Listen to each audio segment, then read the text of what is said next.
शर्वाय महादेवाय ते नमः।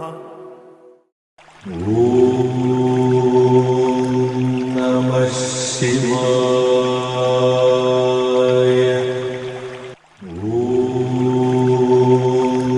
नमः शिवाय।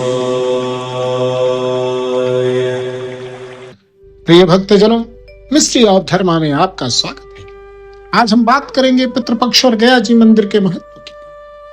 क्या कारण है कि पितृ तर्पण, पिंडदान और दान का सर्वोच्च स्थान गया जी को ही माना गया है? और सबसे जरूरी, पितृपक्ष में तिलदान क्यों और कौन कौन से दान किए जाने चाहिए?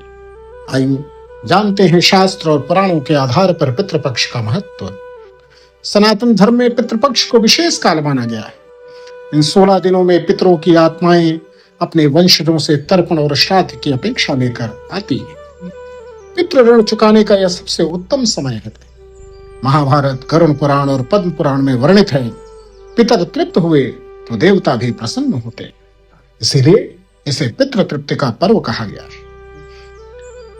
गया महात्म्य में कहा गया है, गया में अधिव्रतो यत्र पितृणाम परितोषणम, अर्थात गया में पिंडदान करने से पितरों को मुक्ति होती है। भगवान विष्णु ने स्वयं गया में अपने चरण चिन्ह स्थापित किए, जिन्हें आज विष्णुपाद मंदिर कहा जाता है। मान्यता है कि यहाँ किया गया श्राद्ध सीधा पितृलोक तक पहुंचता है और पितरों को शांति पहुंचाता है। पितृकर्म में तिल का विशेष महत्व है। मनुस्मृति में कहा गया है, तिलान्नम बलि होमेशो पितृदेवर्षि तर्पणी। तिल को जल और कुशा के साथ अर्पित करने से पितृ संतुष्ट होते हैं। काला तिल विशेष रूप से पितृदोष निवारण में सहायक माना है, तो इसलिए काला तिल का उपयोग कर। इसलिए गया जी में श्राद्ध करते समय तिल का दान और तर्पण सर्वोपरि है। अब प्रश्न आता है कि गया जी में केवल तिल दान ही या और कोई दान किया जाए? शास्त्रों में कुछ प्रमुख दान बताए गए हैं। पिंडदान, जो आटे, तिल, जौ और चावल से बने पिंड ब्राह्मणों और पुरोहितों को अर्पित किए जाते हैं।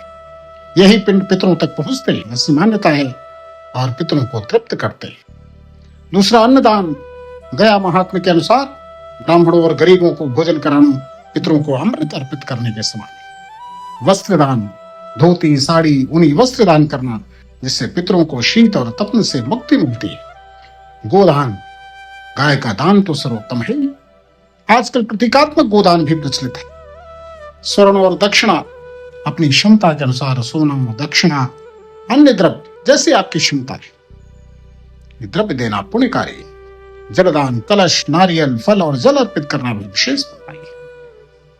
पद्म पुराण कहता है, गयायाम पिंडदानम तो पितृणाम मोक्ष कारणम, अर्थात गया में पिंडदान करने से पितरों को मोक्ष प्राप्त होता है। गरुड़ पुराण में भी गया श्राद्ध की महिमा विस्तार से बताई गई। कहा गया है कि जो व्यक्ति गया में श्राद्ध करता है, उसके पितर 100 पीढ़ियों तक तृप्त और मुक्त हो जाते हैं। तो साथियों, पितृपक्ष में गया जी जाना और वहां तिलदान, पिंडदान व अन्नदान करना हर सनातनी का परम कर्तव्य है। लेकिन एक कर्मकांड नहीं, बल्कि पितरों के प्रति हमारी कृतज्ञता है। जब पितर प्रसन्न होते हैं तो घर परिवार में सुख, शांति और समृद्धि का आशीर्वाद स्वतः ही मिलता है। आज भी इस पितृपक्ष गया जी जाकर तिलदान और पिंडदान अवश्य करना चाहिए। यही पितृ तर्पण का वास्तविक फल है। पुराणों में एक वर्णन और आता है कि एक अत्यंत पराक्रमी असुर गयासुर, ये गया के महात्म्य से जुड़ी हुई कथा है, इसलिए मैं अंत में ये कथा भी आपको सुनाना चाहता हूँ। वो इतना तपस्वी था गयासुर, पुण्यात्मा था कि उसके शरीर की छाया मात्र से जीवों के पाप नष्ट हो जाते थे। देवता और ऋषि इस कारण चिंतित हो गए कि स्वर्ग और धर्म की व्यवस्था बिगड़ जाएगी। भगवान विष्णु ने देवताओं की प्रार्थना स्वीकार की और गयासुर से वरदान मांगा। गयासुर ने विनम्र भाव से कहा, हे प्रभु, मेरा शरीर और प्राण लोक कल्याण में ही काम आए। तो भगवान विष्णु ने गयासुर के शरीर को धरती पर ही पिंडदान एवं श्राद्ध का स्थल बना दिया।